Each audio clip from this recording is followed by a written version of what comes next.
pewnym sensie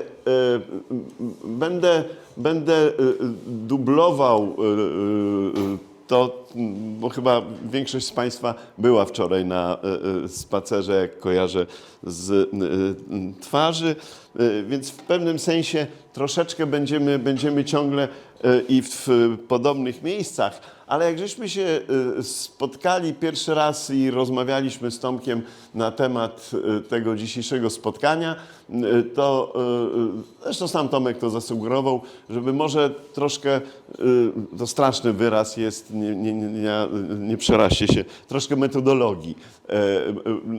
Nasze przekładając, jak to się robi. Co może ja nie będę opowiadał już tak szczegółowo, chyba że Państwo będziecie się chcieli dopytać, to proszę bardzo. Gdy się jadąc tutaj zastanawiałem, od czego zacząć, to przypomniałem sobie taki dowcip. Przeniosę go na grunt białostocki. I pewnie by brzmiał tak, że gdzieś tam na murku przy ulicy Kalinowskiego na obrzeżu Parku Centralnego siedzi sobie jakiś obywatel, dosyć niechlujnie wyglądający, pali papierosa, popija sobie gdzieś tam ukradkiem piwko i nagle przy nim się pojawia bardzo eleganckie towarzystwo idące. Widać, że są przyjezdni i się rozglądają i w którymś momencie do niego podchodzą i mówią: przepraszamy pana, jak się można dostać do opery i filharmonii podlaskiej? Gość wyjął peta, odstawił piwo, popatrzył na nich i mówi: jak się dostać do opery? Ćwiczyć, ćwiczyć. No więc to jest mniej więcej główna zasada metodologiczna. Jak to robić? Ćwiczyć. I można to przenosić praktycznie do wszystkich naszych działań. W Państwa zawodzie doskonalicie się przecież od pierwszego dnia, ale te doświadczenie, czyli ćwiczenie zdobywacie dopiero po jakimś czasie. Kulinarne zachwyty wzbudzamy też po kilku nieudanych próbach, żeby dojść do jakiejś perfekcji. I właściwie ze wszystkim. Należy ćwiczyć, czyli wybrać sobie jakąś swoją domenę, coś, co nam wychodzi, co się nam podoba i zacząć ćwiczyć. No niestety ćwiczyć najczęściej musimy na odbiorcy. No i tu jest szybka recenzja. Ile odbiorca wytrzymuje. Ja to ćwiczę od kilkudziesięciu lat. Jest to moja pasja. Kończyłem studia historyczne i nigdy na tych studiach nie myślałem, że się będę zajmował historią Białegostoku. Dopiero w którymś momencie mnie to wciągnęło, poszedłem pracować do muzeum i tak zacząłem ćwiczyć. To właściwie zbiory muzealne sprawiły, że ta fascynacja rosła z dnia na dzień, z roku na rok, z dekady na dekadę.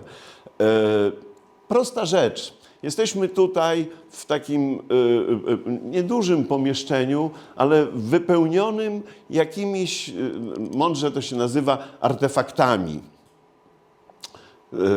Są przedmioty użytkowe, jakieś związane z kultem religijnym, korespondencje, dokumenty. One wszystkie są związane z konkretnymi ludźmi.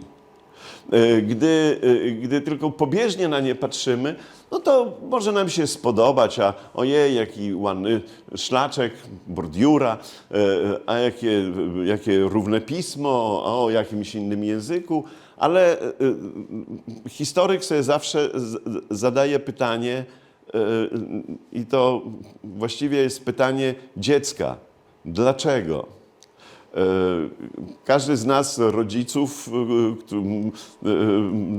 jest często doprowadzony, był często doprowadzony do szewskiej pasji, słysząc od swojego dziecka po raz 50 w jednej godzinie pytanie: dlaczego? Nie ma mądrzejszego pytania. To jest najmądrzejsze pytanie. Dlaczego? Kto? Kiedy? Gdzie? Z kim? Te pytania często pozostają bez odpowiedzi, bo nie jesteśmy w stanie na nie odpowiedzieć, bo to wymaga jakiegoś zasobu wiedzy. Ćwiczyć, ćwiczyć i jeszcze raz ćwiczyć. I w którymś momencie następuje olśnienie. Kiedyś powiedziałem, taki mot mi wyszedł, że ja wiem, że Kolumb odkrył Amerykę, ale to Kolumb odkrył. Ja chcę odkryć ją dla siebie. Każdy z nas codziennie przy tej wędrówce przez świat dokonuje takich odkryć Ameryki, zadając sobie pytania: gdzie, kto, dlaczego. I jeżeli znajdujemy odpowiedź na te bardzo mądre pytania, no to wtedy dokonujemy tego odkrycia Ameryki i mamy ogromną satysfakcję. Ale też druga rzecz, która mi zawsze przyświecała w tym odkrywaniu dla siebie Ameryki, to jest ta chęć podzielenia się od razu z odbiorcą. Świadomość, że odkryłem Amerykę tylko dla siebie, jest w gruncie rzeczy smutna i taka bezcelowa. Trzeba się tym dzielić, że tę Amerykę odkryłem. No ale pójdźmy już w tą sferę historyczną. Kiedy zaczynam sobie, i tak jak się przygotowywałem do wczorajszego spotkania, do wczorajszego spaceru, i praktycznie do każdego spaceru się tak przygotowuję, że zaczynam patrzeć po raz 1000 na plany Białegostoku. Mam praktycznie zeskanowane wszystkie plany Białegostoku, które są. Z racji tej, że najbardziej mi jest bliskie międzywojnie, to najczęściej korzystam z tego planu z 1937 roku, który został stworzony przez Biuro Planowania Miasta. Mówiłem już o tym wczoraj, gdy Seweryn Nowakowski postanowił w ogóle przebudować Białystok, nadać mu nowy kształt urbanistyczny. Podjęto bardzo szerokie działania. Między innymi trzeba było zinwentaryzować wszystko, co w tym Białymstoku jest. I tak też zrobiono. Stąd inżynier Chojnacki się tego podjął. Jest to dzisiaj dla nas bezcenne źródło. Tu są zaznaczone wszystkie budynki, a żeby było jeszcze ciekawiej i głębiej, to na przykład takie, jak Państwo widzicie, niektóre są przekreślone, takie kopertowe, a inne są bez tego przekreślenia. Te nieprzekreślone to są budynki murowane. Te budynki przekreślone to są budynki drewniane. My oczywiście nie wiemy z tego planu, jaka jest wysokość tych budynków, ile tutaj kondygnacji jest. Tu trzeba się już by było posługiwać innymi dodatkowymi źródłami, też jest archiwalnymi fotografiami, które nam bardzo pomagają. Dosyć przy pewnej wprawie ćwiczyć, jest w którymś momencie dosyć łatwo odnajdywać z tego materiału fotograficznego, który jest, którym dysponujemy, odnajdywać konkretne budynki na tym planie. My jesteśmy My jesteśmy w tym miejscu, siedzimy. To jest ulica Malmeda Kupiecka, która tam dochodzi aż do Jurowieckiej, przechodzi mostem przez Białkę. Tutaj mamy dojście. Zjedźmy trochę w dół. Ulica, już dobra. Ulica Giełdowa, czyli dzisiejsza Spółdzielcza. Tutaj mamy ulicę Żydowską, czyli dzisiejszą dr Ireny Białówny. No i Lipową i rynek Kościuszki. To, co Państwu mówiłem o tym niezwykłym zagęszczeniu tej dzielnicy żydowskiej, gdybyśmy, ale nie pojedziemy tam, gdybyśmy sobie pojechali na Bojary, na te, nazwijmy to, chrześcijańskie dzielnice Białegostoku, zobaczylibyśmy troszeczkę rozluźnioną zabudowę. Ogrody, jakiś bardziej regularny kształt, chociaż tutaj tę regularność też Państwo widzicie, te działy własnościowe są bardzo regularne. One się tutaj gdzieś zaczynają już kompletnie gubić, gdy zaczyna być taka wielka improwizacja i niefrasobliwość, ale wynikająca po prostu z potrzeby zagospodarowania całej przestrzeni, którą się dysponuje. To, co mówiliśmy wczoraj o tym całym kwartale miasta, to główną funkcją tego miejsca był jednak handel. Była rozmaitego rodzaju przedsiębiorczość. Gdzieś trzeba było trzymać towary, gdzieś trzeba było często też trzymać jakiś środek transportu, czy to wóz, z rzadka jakiś samochód, jakieś składziki. Druga rzecz, że wszystkie te budynki były opalane węglem, drewnem. Dzisiaj na telefon nam przywożą kurier do domu, co chcemy. A tu wtedy trzeba się było zaopatrzyć na przykład na całą zimę. Pamiętacie może Państwo, jak się nawet za naszego dzieciństwa kupowało kartofle na całą zimę. Schodziło tego, już tam nie pamiętam, chyba 3 metry, bo to na metry wtedy to sprzedawano, więc już tak gdzieś marzec, kwiecień te kartofle tam zaczynały rosnąć, wypuszczać takie białe wąsy, ale w sklepach nie było. Także wchodzę sobie kilogram kartofli, kupuję, ziemniaków, jestem już przygotowany. Więc to wszystko wymagało jakichś pomieszczeń.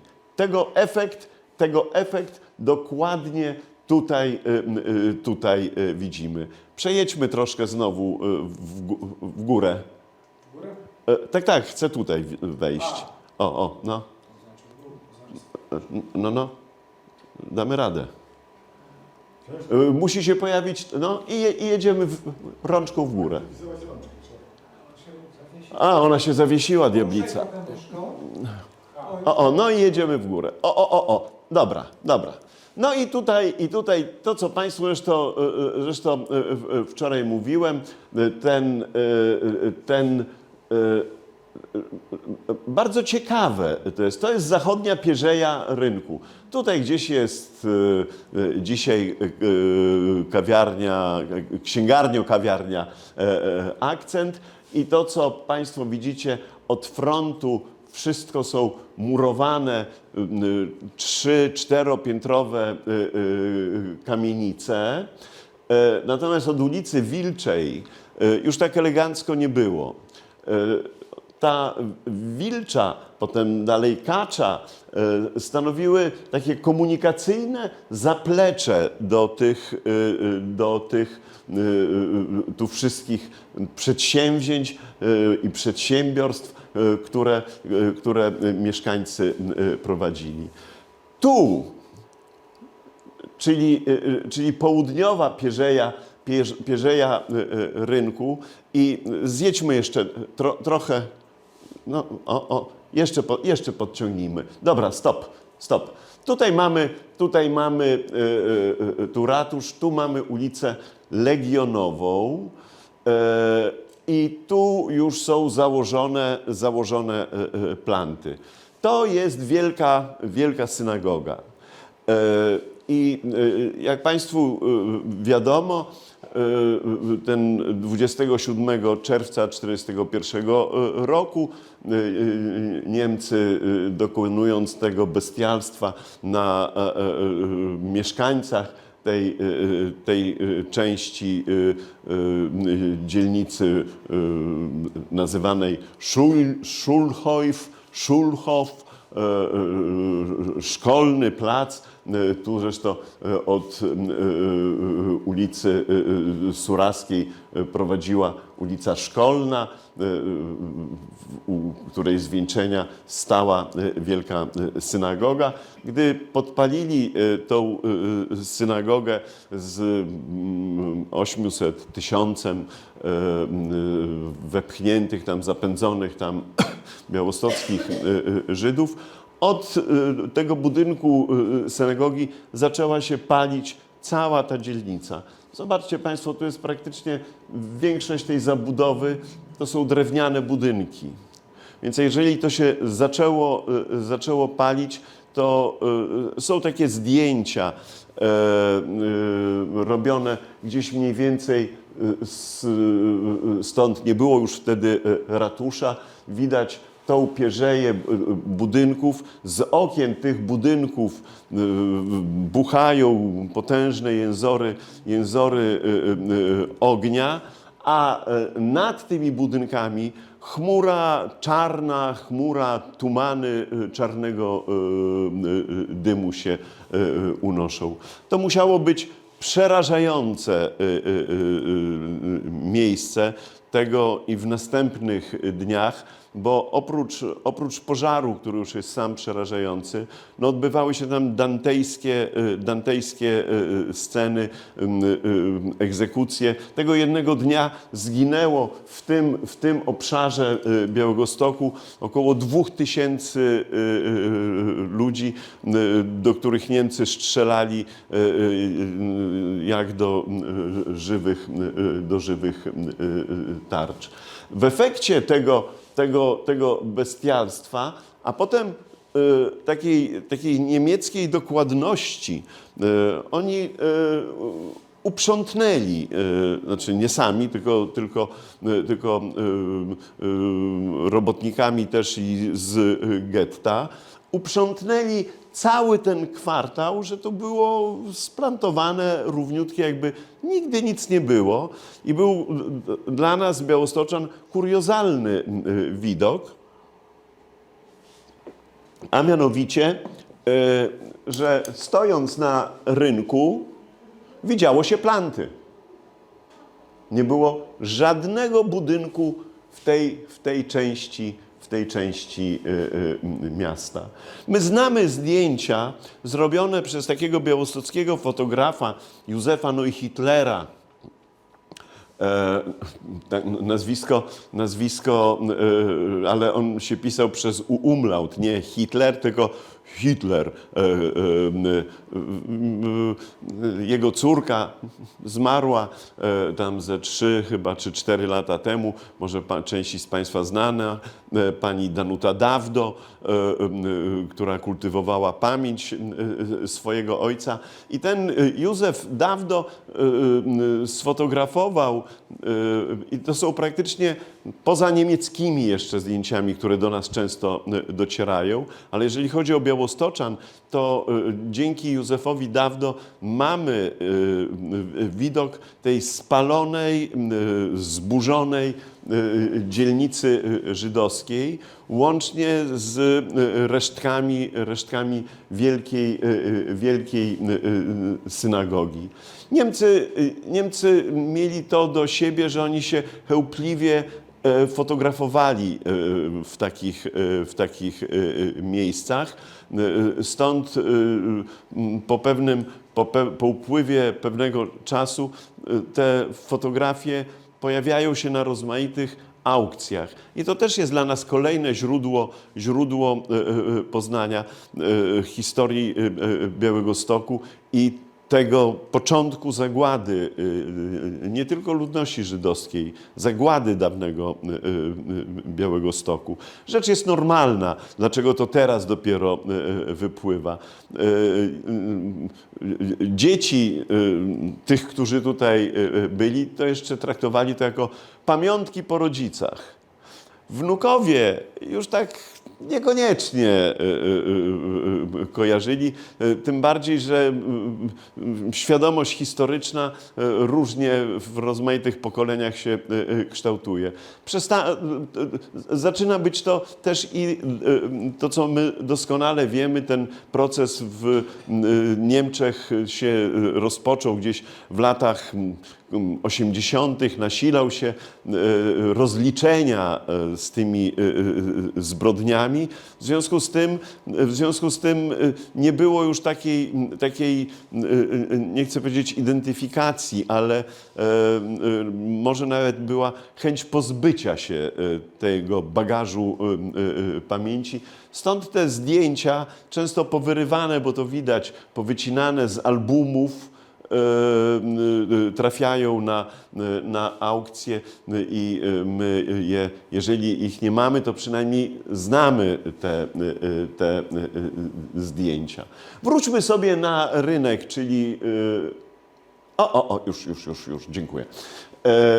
Tak jak Państwu mówiłem, ten rynek i po dzień dzisiejszy, dobra, stójmy tak, i po dzień dzisiejszy zachował pewien taki dualizm. Ta część jest taka bardziej, no może poza tą pierzeją, która tak się zinstytucjonalizowała, czy przez wybudowanie tutaj gmachu wówczas Banku Rolnego, kuratorium, wielkiego sklepu, domu handlowego, tak zwanego Nowy. Natomiast no, poza tym bankiem i kuratorium, no tutaj też był handel, nazwijmy to. Tutaj cały czas, po dzień dzisiejszy też jest handel. Natomiast ta wschodnia część rynku miała zawsze całkiem inny charakter, bardziej taki reprezentacyjny.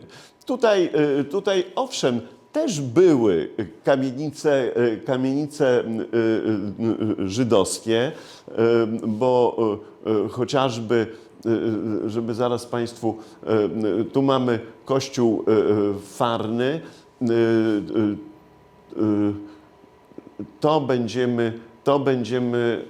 to jest klasztor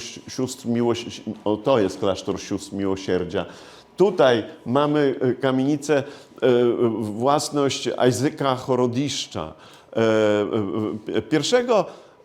pierwszego, można powiedzieć, bankiera białostockiego. On założył pierwszy w Białymstoku taki kantor bankierski, świetnie funkcjonujący. Za chwilę filia tego kantoru Horodiszcza została otwarta w Grodnie. I generalnie potem wszystkie następne kantory bankowe powstawały już przy ulicy Sienkiewicza, miały swoje siedziby. Ten najstarszy Horodiszcza był tutaj przy rynku, nomen omen, naprzeciwko kościoła. To się mieściło, ale nikomu to nie przeszkadzało, broń Panie Boże. Tutaj wszyscy korzystali, ponieważ jedyną alternatywą, która się za chwilę pojawiła w Białymstoku, były oddziały rozmaitych banków rosyjskich. Był oczywiście ten bank państwowy przy Warszawskiej, tam gdzie dzisiaj też jest jakiś tam chyba bank, to jest Warszawska 14. Natomiast potem powstają, a tam banki wileńskie, tulskie, ryskie, petersburskie, które właściwie można powiedzieć wysysały kapitał z Białegostoku. Nie wprowadzały kapitał do Białegostoku. Większość tych banków rosyjskich, które miały tutaj oddziały, one funkcjonowały na zasadzie zastawiania nieruchomości na poczet dawanych jakichś pożyczek. Przy dosyć chwiejnej sytuacji finansowej, szczególnie białostockich Żydów przemysłowców, te budynki przechodziły na własność banku bardzo, bardzo często. Gdy się czyta te spisy podatkowe, to w centrum miasta co rusz mamy zamiast właściciela napisane tam Wileński Bank Ziemski, tam Ryski Bank Kredytowy i tak dalej, i tak dalej. Ale to, co mówiłem, ta część rynku, i to dzisiaj też widzimy, że różni się i architektonicznie, ale też się różni funkcją. Jest taką bardziej reprezentacyjną częścią. Ta reprezentacja została w okresie międzywojennym troszkę wepchnięta też w tą handlową część. Tutaj nawet mamy zaznaczoną tą kropką. Tu jest fontanna, a tu mamy tą tablicę nieznanego żołnierza umieszczoną w tym miejscu w 1925 roku. Przejdźmy do zdjęcia. Następny. Że był to pewien kontrast, to Państwo widzicie. No, ta część handlowa, handel zawsze się swoimi prawami rządzi i to zarówno wizualnie, ale też i słuchowo, ale też i na węch. Wszystko tu się zmienia. Gdybyśmy zaczęli analizować tego już po typicznym wręcz i stroju, i zaroście, można by podejrzewać, to są włościanki przyjeżdżające tutaj z rozmaitymi płodami rolnymi do sprzedaży. Natomiast te dziesiątki, czy idące w setki przy ratuszu i wadze sklepików były prawie w 100% własnością żydowską. I to, co Państwu też wczoraj mówiłem, praktycznie tam, gdzie dzisiaj jest okno, to były drzwi do kolejnego sklepu. To jest odległość mniej więcej tam niecałe 6 metrów. No to sobie Państwo wyobraźcie, cóż to za był luksus w tych sklepikach, ale też i konieczność przywożenia bez przerwy dowożenia towaru. No bo dzisiaj jesteśmy przyzwyczajeni, że na zapleczu, a tu nie było żadnego zaplecza. Tu była po prostu lada i półki, z których się sprzedawało towar. Proszę następne zdjęcie. No i pyk. Tu już jest bardziej nobliwie. Z tej strony wynika to z traktu komunikacyjnego z ulicy. Mamy i to całkiem ładnie wygląda, ten farby Józefa Bubryka, Generalnie mamy jak gdyby taki dualizm w Białymstoku, nie tylko w Białymstoku. Nie tyle polonizowania imion, co podawania ich w wersji łacińskiej, chrześcijańskiej. To był też i pewnego rodzaju przykład wymuszonej asymilacji białostockich Żydów. Tutaj praktycznie nie znajdziemy w obrębie ratusza, to są lata 30., wczesne lata 30., chyba 31 czy 32 rok, i tu praktycznie nie znajdziemy hebrajskich żadnych napisów. One znikają z takiej oficjalnej przestrzeni miejskiej, nastawionej na obsługę każdego klienta. Znikają mniej więcej w latach 20., chociaż zastępuje je reklama wizualna. Tutaj nie mamy wątpliwości, nawet w jakimkolwiek języku by było to napisane, to widzimy, że jest to obuwie. I to jest ten główny punkt handlowy żydowskiego rynku w normalnym, wielokulturowym Białymstoku. Zwróćcie Państwo uwagę na pojawiającą się z tyłu pierzeję. No tutaj gdzieś stoi ten dzisiejszy hotel Royal, czyli dawny Pedet.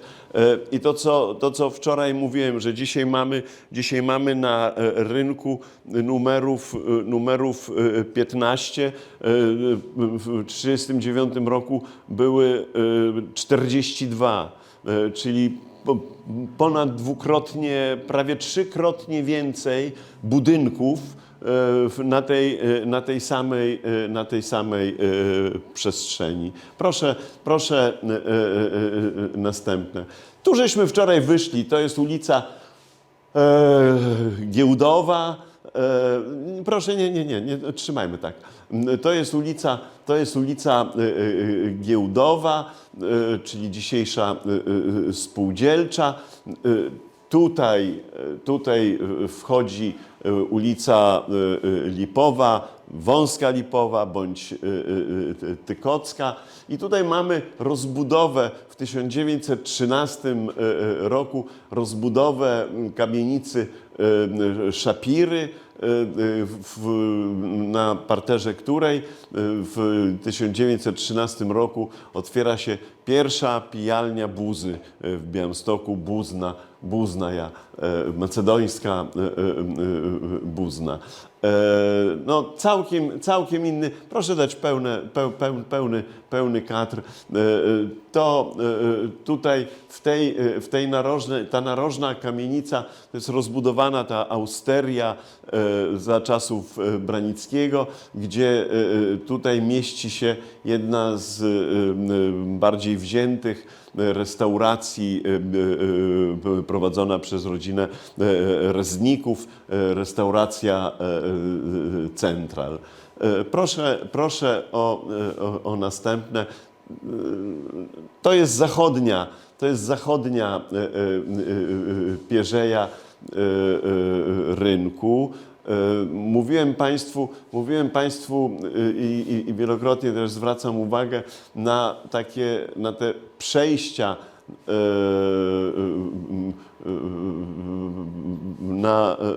na podwórza, na te labirynty, które były niezwykłym kolorytem miasta. Wspominałem na początku, że taką no, takim przygotowaniem na przykład do spotkania z państwem, no, trzeba czytać wszystkie te szyldy.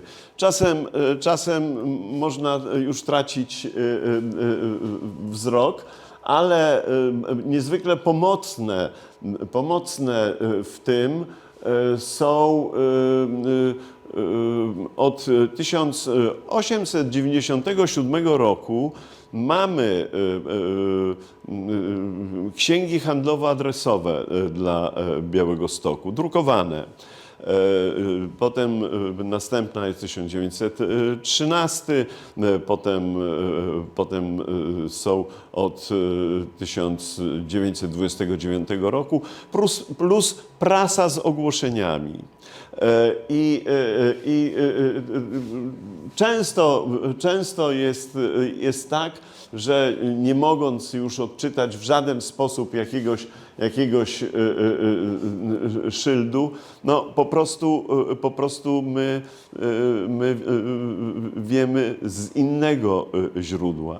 To jest jeszcze ciekawa w ogóle rzecz, że do 1916 roku nie było numeracji domów. Nie pisało się tam rynek Kościuszki 2, tylko było napisane tak: Bazarna Płaszczać, dom Krupnieńskiego. Wbrew pozorom to bardzo ułatwia. Bo jeżeli wiemy, że na przykład Krupniański miał tylko jedną kamienicę na rynku, no to wszystko lokalizujemy w tej jednej kamienicy. Mamy kłopot z Zabudowskimi. Mówiłem Państwu o tej magnaterii przemysłowej, która wzbogaciła się na handlu drewnem budowlanym i oni mieli już w obrębie rynku, o ile pamiętam, chyba 4 czy 5 rozmaitych nieruchomości. No i wtedy trzeba zaczynać kombinować i można nie trafić. Tym bardziej, że tu panowała ogromna dynamika. Zresztą podobnie to, jakbyśmy popatrzyli po tej zmianie rynku, gdy przestał być ulicą obecnie, a stał się rynkiem, to jakbyście Państwo zobaczyli, ile tam jest zmian, rozmaitych podnajemców, była knajpka, potem się zrobiła telefonia, potem z telefonii jakaś apteka i tak dalej, i tak dalej. Ta dynamika w obrębie rynku była zawsze. Różnica tylko polega na tym, że tu było ponad 500 rozmaitych podmiotów, nazwijmy to tak, a dziś jest zdecydowanie tam setki, to nie przekracza, nawet tego nie liczyłem. Proszę kolejne zdjęcie. Mówiłem Państwu, nadal jesteśmy na rynku z fontanną, to jest 1916 rok, niemiecka orkiestra. Doskonałe mamy opisy tych rozmaitych obyczajów niemieckich, w tym też duże rozdziały poświęcone białostockim Żydom. W 1934 roku w wychodzącej w Białymstoku gazecie Echo Białostockie rozpoczęto i zakończono zresztą druk wspomnień Stefana Brzostowskiego. Mniejsza już o tego Brzostowskiego, nie będę Państwu nim zawracał głowy, ale on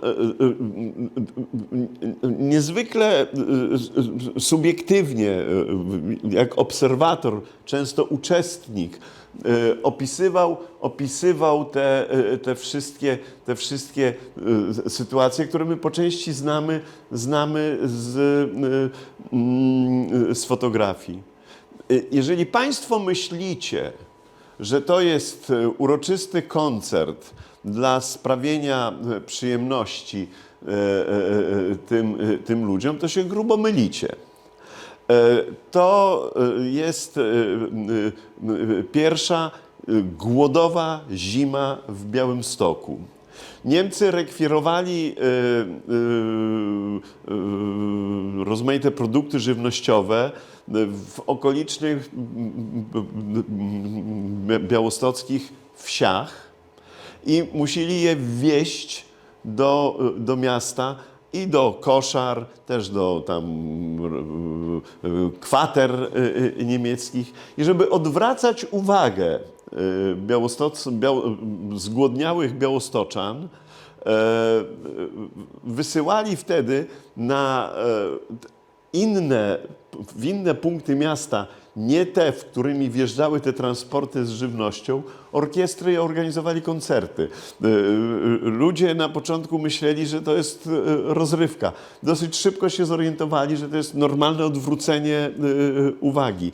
No, taka dosyć prymitywna propaganda. Ale ja wczoraj Państwu mówiłem, tu jest restaurant, no musicie Państwo mi uwierzyć, że akwarium będzie tu napisane. Jest tu napisane Mandelbauma.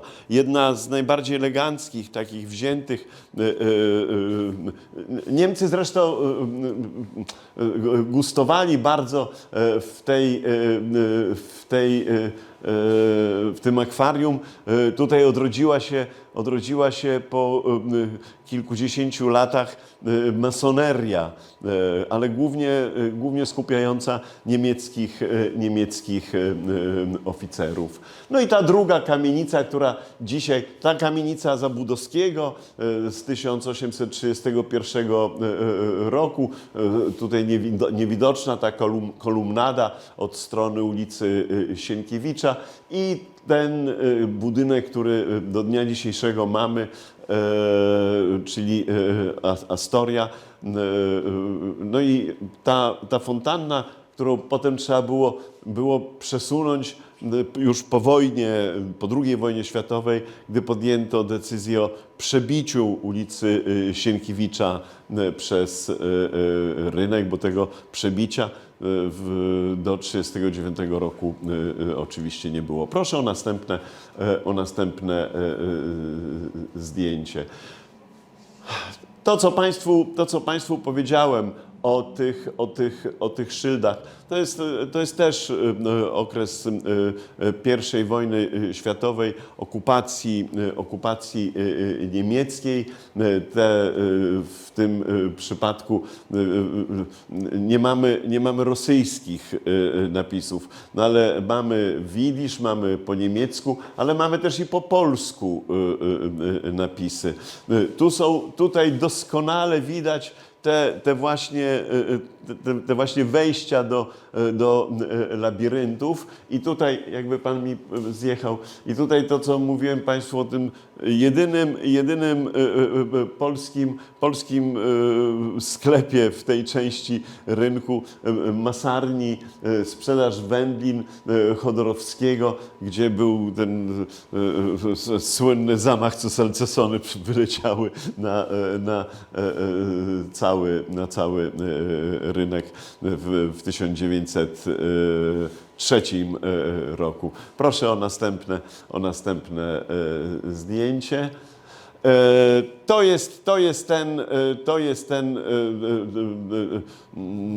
Ta kamienica Zabudowskich. tu ulica Żydowska, czyli Białówny, czyli tu jest rynek i ta klasycyzująca elewacja frontowa tego budynku. To jest 1919 rok. Tu już mamy kasyno oficerskie Wojska Polskiego, ale i tak większość tego, tutaj skład sukna słonia. Ja wczoraj mówiłem o futrach, bo on potem się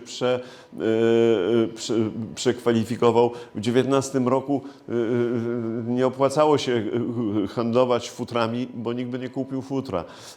Była taka bieda. Potem słoń zobaczył, że zaczyna być koniunktura na futra, to i przeszedł na futra. Proszę o kolejne zdjęcie. Najznamienitsza ta kamienica, która praktycznie cudem irracjonalnie zachowała się z tej całej pożogi zniszczenia centrum Białegostoku. Są dokumenty poświadczone, że ojciec Heleny, Zofii Jadwigi Frankiewicz, Jan Frankiewicz, kamienica była własnością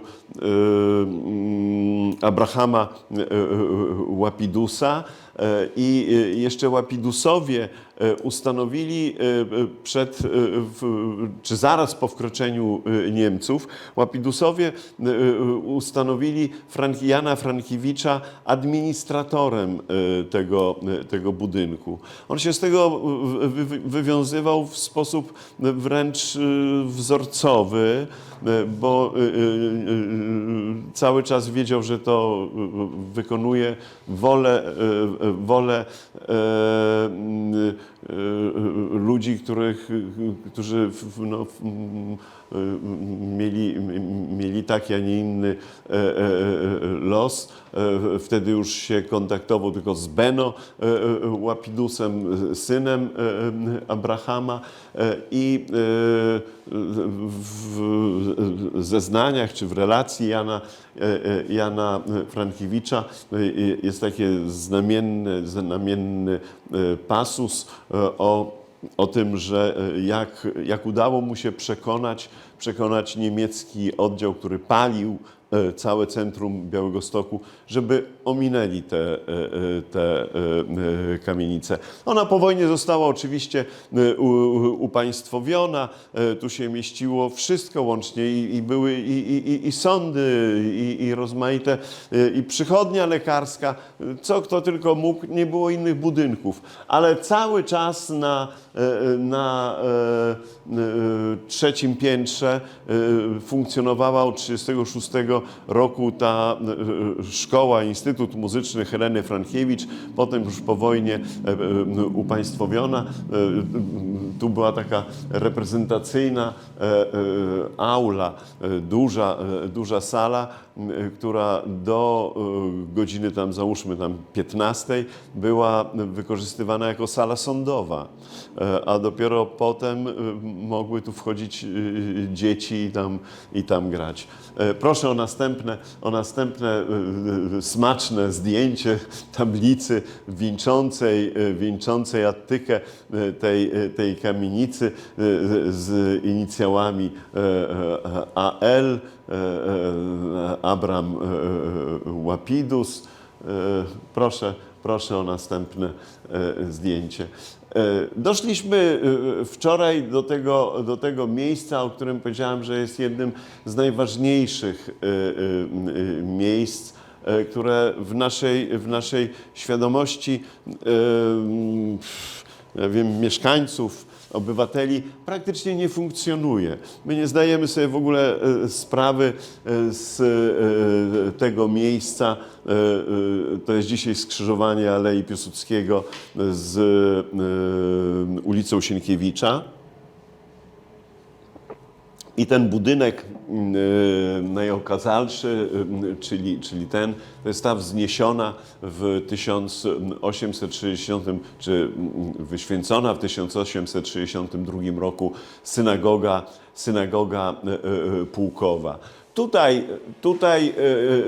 Tutaj płynie Białka. Zwróćcie Państwo uwagę, co się dzieje tu. To jest zdjęcie zrobione z wieży strażackiej z remizy przy ulicy Warszawskiej. Ta taka ceglana, czerwona wieża. Popatrzcie, często się używa, ja to lubię to określenie, pamięć miejsca. Ale w przypadku czegoś podobnego, co my tu widzimy i co mamy obecnie, to ta pamięć zawodzi. Nam trudno to sobie nawet wyobrazić i trudno często trafić w miejsce, żeby powiedzieć, że to jest to. Dobrze, że mamy tą synagogę. My ją możemy z łatwością odnaleźć na tym planie, od którego zacząłem Państwu dzisiejszą opowieść. Stąd możemy sobie spokojnie, z czystym sumieniem stanąć w tym miejscu i powiedzieć, tak, to jest to miejsce. Ale tutaj zaczynamy być kompletnie bezradni.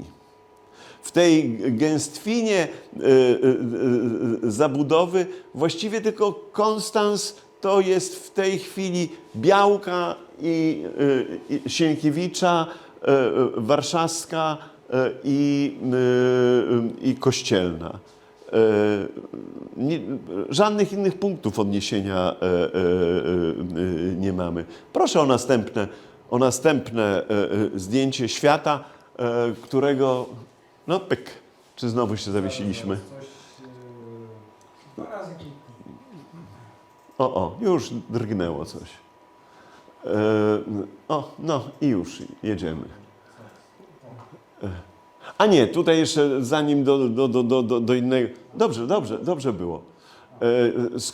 Skoro jesteśmy przy synagogach, to szybciutko Państwu już tylko na wspomnienie, czyli ta wielka synagoga, która swoją rangą, ale też i swoim wystrojem, tą kopułą, która wzbudzała zachwyt, ale też i dumę białostockich Żydów, przyćmiła tą pułkową. Proszę o następne zdjęcie. Inna niezwykle ważna, najbliższa nam tutaj terytorialnie, bo na odległość, synagoga chóralna przy ulicy Żydowskiej Białówny. Proszę o następne zdjęcie i my przenosimy się w świat, którego nie ma.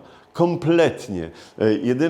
Jedyne co jest, to zostały brzegi Białki, czyli ulica Nadrzeczna, o której wczoraj Państwu mówiłem. Te dwa trakty po obydwu stronach, takie z desek zbite, nazwijmy to nieładnie, koryto z balustradami, ale popatrzcie fetor był na pewno tu straszny, to nie ulega wątpliwości, natomiast upiększone to wszystko było jednak dobrze zadbanymi drzewami, choć trudno sobie wyobrazić, żeby tam ktoś chciał spacerować, ale proszę o następne zdjęcie, niezwykle urokliwie i chcielibyśmy sobie po czymś takim pospacerować. Proszę popatrzeć. To jest znowu ta ulica Nadrzeczna z tymi wypiętrzonymi kamienicami od ulicy Sienkiewicza i z takim niezwykłym kolorytem, urokiem tego miasta, które zginęło. Jak patrzę na takie widoki naszego Białegostoku, to po prostu żałuję, że już takiego miasta nie ma. Oczywiście ono było zaniedbane, ono było śmierdzące, pełne biedy, jakiegoś niechlujstwa, ale tak wyglądały prawie wszystkie miasta polskie i one dopiero się odbijały od dna. Wszystko to przerwała II wojna światowa. Ale tych z Państwa, których losy zawiodły na przykład do Krakowa, który nie był zniszczony przecież w trakcie II wojny światowej i poza eleganckim centrum, tym załóżmy, że tam rynek, brama floriańska, rynek, ulica Grodzka, dochodzimy sobie do Wawelu i wszyscy ciumkamy. Ale jeżeli ktoś z Państwa w tamtych latach zszedł z tego szlaku i zobaczył, jak ten Kraków wygląda z tymi liszajami, woniami, no to był w szoku i stamtąd się czym prędzej wycofywał. Te domy z pewnością nie robiły wrażenia ze względu na zaniedbanie, ale tu w tym urokliwym świetle latarni i spowitym takim wieczorną jakąś nostalgią czasie wygląda to naprawdę bardzo, bardzo urzekająco. Proszę o kolejne zdjęcie. Tu Państwu opowiadałem, że były te przy Nadrzecznej te cyrkowe, rozmaite popisy. No to i to było na porządku dziennym. Ja opowiadałem o tym zakopywaniu ich. No, sama taka, niech Pan pokaże w całości, to już tam, on naprawdę żyje. Sama ta konstrukcja przecież musi ważyć do pioruna. 2 motocykle. Taki motocykl znowu waży. Już nie mówiąc o tych obywatelach, którzy będą ważyli na pewno powyżej, jakbyśmy ich we dwóch wzięli, to powyżej 150 kilo będzie. No a ten sobie tutaj się wyleguje i jak gdyby nie robi sobie z tego powodu. To były te rozrywki, te niezwykłe wrażenia tych siłaczy przyjeżdżających też i do Białegostoku, i byli oni gwiazdorami, byli jakimiś, no tak jak my dzisiaj patrzymy, no nie wiem, czy jeszcze patrzymy na jakiegoś Pudziana, że to dla nas jakaś wielka gwiazda, ale to był wyczyn. Proszę o następne zdjęcie. Tu już schodzimy, ale wspominałem wczoraj, schodzimy z tej trasy wczorajszej, ale mówiłem o niezwykłej roli, którą spełniło w Białymstoku i szkolnictwo państwowe, ale też uzupełniane w sposób wyśmienity, doskonały przez szkolnictwo żydowskie. Proszę następne zdjęcie, bo tam jeszcze nam kilka zostało. Nie chciałbym tak. Znowu się zawiesiliśmy? Ach, cholera, no. O, no, działamy. O, to jest przy Lipowej szkoła, żydowska szkoła rzemieślnicza. Tam był Wydział Matematyki, to jest w głębi, tam za księgarnią techniczną warszawska, Lipowa, tam chyba 41 B czy C, już nie będę. Bezsensownie zburzony budynek. Proszę o następne zdjęcie. Tutaj już będzie takie wspomnienie też i ludzi wspaniałych. To jest akurat gimnazjum hebrajskie, orkiestra, każda szkoła. I czy to państwowa, czy to żydowska, miała naprawdę na wysokim poziomie kształcenie artystyczne. To było, jak Państwo dzisiaj oglądacie na przykład jakieś tam filmy amerykańskie i my się sami dziwimy, że w każdym jakimś koledżu Jest normalna orkiestra symfoniczna, przygotowująca tam jakieś koncerty. Wszyscy tam się cieszą, rodzice, tam gubernator skacze i klepie się z uciechy po udach. Tak tutaj w Białymstoku też było. Dokładnie tak samo. Ten tutaj taki chmurny dyrygent tej orkiestry, Szkolnikow się nazywał, uchodzący za jednego z najlepszych muzyków, skrzypkiem był, uchodzący za jednego z najlepszych białostockich muzyków, prowadzący też i zawodowe orkiestry, tutaj ma uczniowską.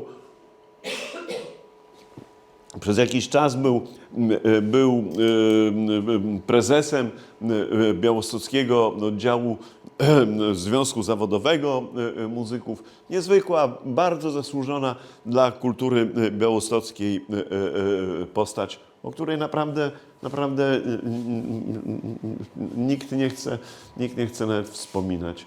Proszę o następne zdjęcie. Ta kultura, też pokazywałem wczoraj, mówiłem o tym teatrze Palas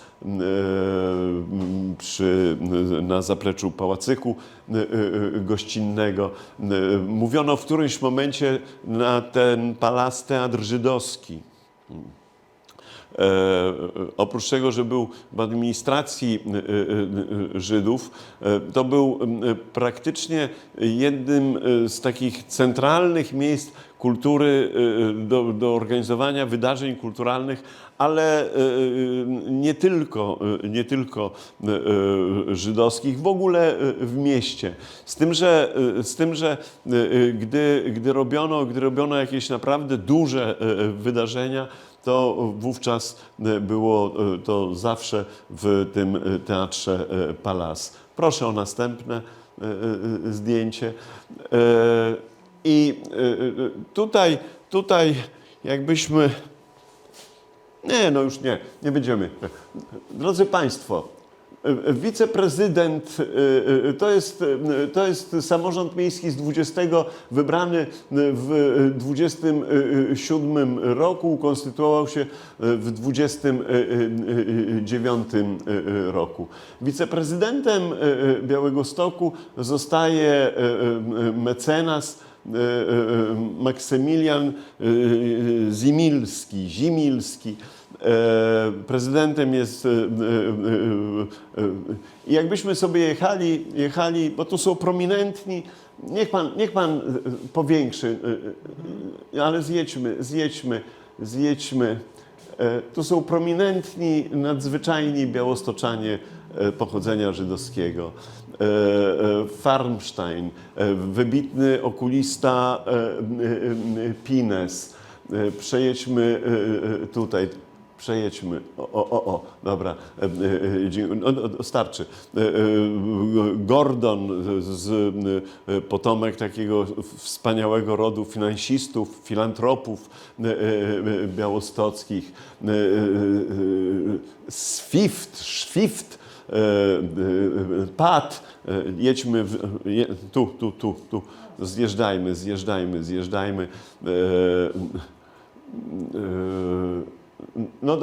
Pojechaliśmy dobrze. Jeden z najbardziej aktywnych białostockich radnych, sprawujący funkcję ławnika, zresztą podobnie jak tutaj drugi Katznelson, ale ten Benjamin Flommenbaum był praktycznie takim liderem tej całej społeczności żydowskich radnych. Przedstawiciel jednej z najbardziej zasłużonych białostockich żydowskich rodzin Liwszyc. Przejedźmy tutaj. Doktor... Nie do Palas, tylko przejedźmy, gdzie żeśmy byli. Troszkę w górę. Tu Pines był. Doktor Aleksander Rajgrodzki, legenda legenda Białegostoku i samorządowiec, lekarz zamordowany w białostockim getcie. Jedźmy w dół. Jedźmy w dół. Doktor Edelstein, Thielemann i tak dalej, i tak dalej. Jedźmy. To pokazuje Państwu ten udział społeczności, inteligencji żydowskiej w funkcjonowaniu miasta. To się oczywiście zmieniło w tym 27 roku, kiedy Żydzi wystawili własną listę i weszli dosyć gremialnie w poczet Białostockiej Rady, bo w poprzedniej Radzie dopiero od 1926 roku, czyli właściwie końcówka tej Rady, zostały zrobione wybory uzupełniające i tam weszło kilku przedstawicieli społeczności żydowskiej, między innymi właśnie Flomenbaum. Proszę następne zdjęcie.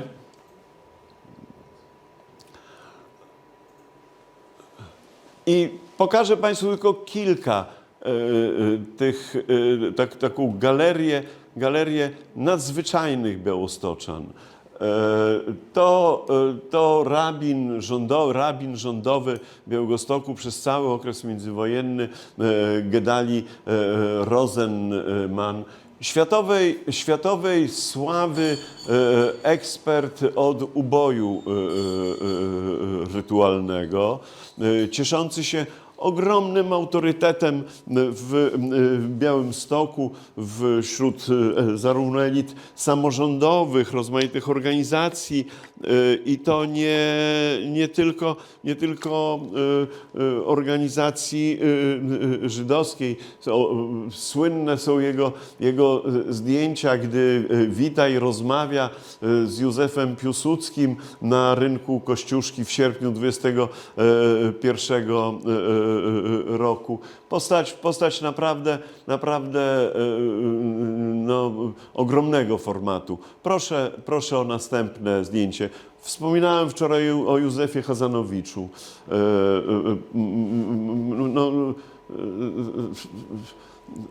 Nieupamiętnienie go w Białymstoku jest jednym w ogóle z grzechów głównych. Jest znany bardziej w świecie niż w Białymstoku. Proszę o następne zdjęcie. To jest szpital żydowski, że tylko już pokażę najbardziej wyraźnie podpisanego zresztą, ale i najlepszego, jednego z najlepszych białostockich chirurgów, doktora Rosenthala, który uchodził za dosłownie europejską sławę chirurgii w okresie międzywojennym. Proszę o następne zdjęcie. Jakub Berman, muzyk, kompozytor, chórmistrz, nauczyciel, to on odkrył Rosę Raisę, wielką gwiazdę scen operowych. Komponował muzykę lekką. Jego nagrania utrwalały między innymi renomowane i wytwórnie polskie, ale też i amerykańskie. Proszę o następne. No, tu akurat nie mamy chyba w ogóle zdjęcia Norynei z Białegostoku. W każdym razie ja sobie nie przypominam. Dałem w związku z tym z Wawelu, oczywiście z Eugeniuszem Bodo tutaj, jak pisano nasza najpiękniejsza białostoczanka. Takie anonse zamieszczano na afiszach filmowych, że tam film, tam jakieś tam takie aśmaki z udziałem naszej najpiękniejszej białostoczanki, panny Nory Dej. No i faktycznie była piękna, roztaczała wokół urok, umiała to robić, była bożyszczem tamtych lat. Proszę o następne. Tutaj postać znowu fundamentalna dla Białegostoku, ale nie tylko dla Białegostoku. W Białymstoku się zaznaczył chociażby działalnością czy filantropijną, czy taką organizatorską, dziennikarską, ale w historię kultury wpisał się, z wykształcenia będąc muzykologiem, wpisał się tworząc i wydając zbiory ludowych pieśni żydowskich, uznawany do dnia dzisiejszego za jednego z podstawowych przedstawicieli właśnie tego nurtu etnomuzykologicznego. Pesach kapłan. Zresztą niedaleko stąd mieszkał. Proszę o następne zdjęcie, jeżeli tam, no powinno być, jeżeli jest dalej. No, znowu się nam... Będzie. No jak będzie, to poczekamy. Już mógłbym gadać, ale nie pamiętam, kto tam jest. Ale to już zaraz już będę Państwa przestawał męczyć. No, nic? Słucham? Tak, że były najpiękniejsze nogi. Zresztą Eugeniusz Bodo też miał swój białostocki epizod. Oprócz tego przyjeżdżania tam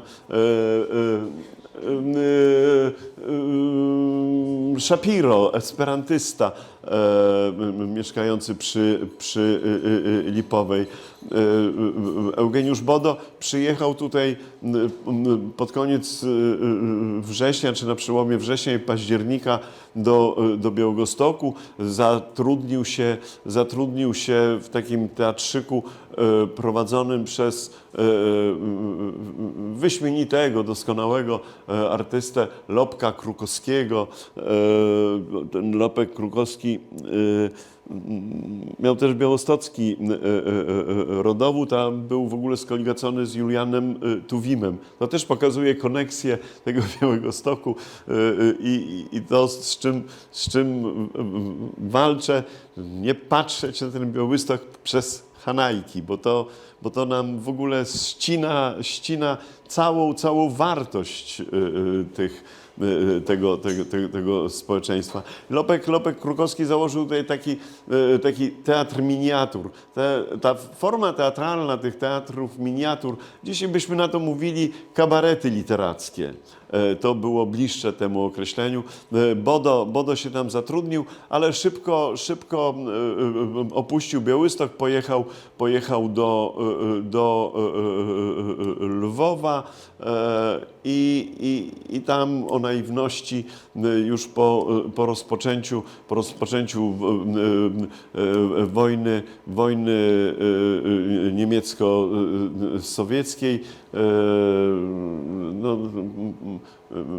myślał, nie wiem co myślał, w każdym razie ujawnił się, liczył na to, bo on miał paszport szwajcarski, liczył na to, że mu się uda wynieść całą głowę z tego trzęsienia globu. Nie udało się, to Państwo pewnie znacie tę historię.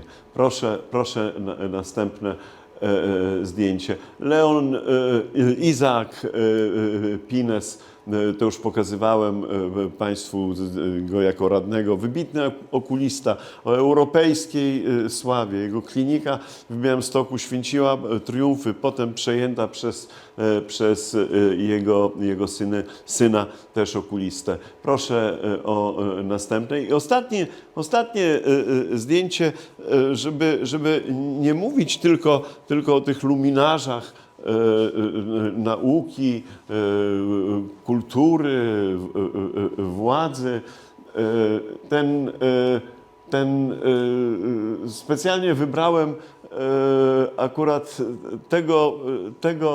tego fryzjera, który zresztą był jednym z najlepszych fryzjerów białostockich. To jest jego nazwisko. Zruszczony Żydowski po prostu.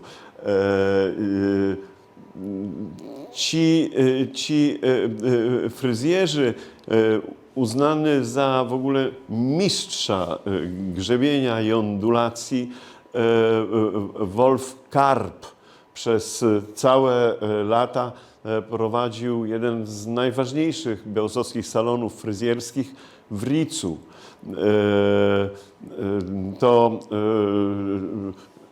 To ci fryzjerzy w białostoczanki przeistaczali właśnie w takie norynei, w jakieś pierwowzory amerykańskich gwiazd, bo oni byli na bieżąco ze wszystkimi modami, ale moda modą, ale jeszcze to trzeba umieć zrobić na głowie i mieć czym to zrobić na głowie. I te wszystkie nowości techniczno-modowe, one się natychmiast pojawiały w Białymstoku za sprawą Jewrejskiego, Karpia i jemu podobnych. Tak samo mógłbym Państwu dać tutaj całą galerię krawców damskich i męskich, bo tak to się określało. I całego przeglądu tych zawodów, tych specjalności, gdzie mistrzowie żydowscy dochodzili praktycznie do mistrzostwa niezwykłego. I ten cały świat trzeba przypominać. I teraz już na koniec, bo miałem mówić o metodologii, a zacząłem tak troszkę kpiąco ćwiczyć.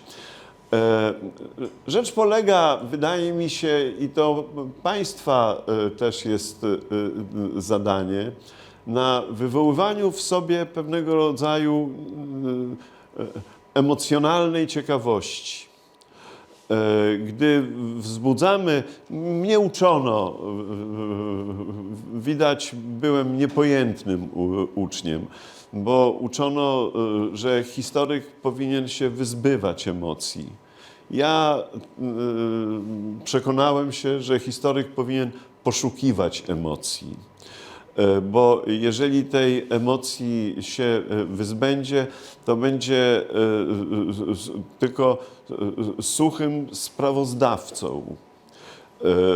Oponenci odpowiadali, że to tak właśnie ma być. Suchy sprawozdawca ma zdać sprawozdanie i odbiorca ma w sobie wzbudzić emocje. Ale to jest zupełnie tak samo, jak gdy oglądamy mecz piłkarski. I jeżeli sprawozdawca jest suchym sprawozdawcą, to on nam przeszkadza. Natomiast najwybitniejsi sprawozdawcy są tacy, którzy nam rzetelnie mówią, ale których emocje udzielają się nam. Trzeba wzbudzać w sobie emocje, trzeba je też i kontrolować. Wczoraj Państwu mówiłem o Józefie Celigmanie, o tej jego niefortunnej wypowiedzi. Jedno zdanie człowieka, które zostało wypowiedziane czy napisane, ile tam, 125, 105, ponad 100 lat temu, w 1919 roku. Ileż ja się nad tym zastanawiałem. Na początku, jak się czyta takie zdanie, krótko mówiąc, albo krew człowieka zalewa, albo myślę, jak dureń jakiś, co on walnął, jak łysy o beton, grzmotnął. Ale potem zaczynamy się zastanawiać, dlaczego, wracam do tego pytania, dlaczego on tak powiedział? Co nim kierowało? Próba wejścia w emocje tego. W tej mojej pracy wydaje mi się, że ta kontrola emocji jest rzeczą podstawową, a przede wszystkim służy mi do jak gdyby próby wejścia w tamte realia, chociaż wiem, że się nigdy nie wejdzie. Ale gdy ja nie podejmę tej próby, to ja nie będę potrafił Państwu tego w jakiś sposób przekazać. Jeżeli mi się to udaje, to jestem szczęśliwy. Jeżeli nie, to będę ćwiczyć, zapewniam Państwa. Dziękuję bardzo za to dzisiejsze spotkanie. Dziękuję Tomku, Janku, dziękuję Wam ogromnie. Wszyscy razem dziękujemy też Narodowemu Instytutowi Dziedzictwa, który nam zdecydowanie pomógł w realizacji tego zamierzenia.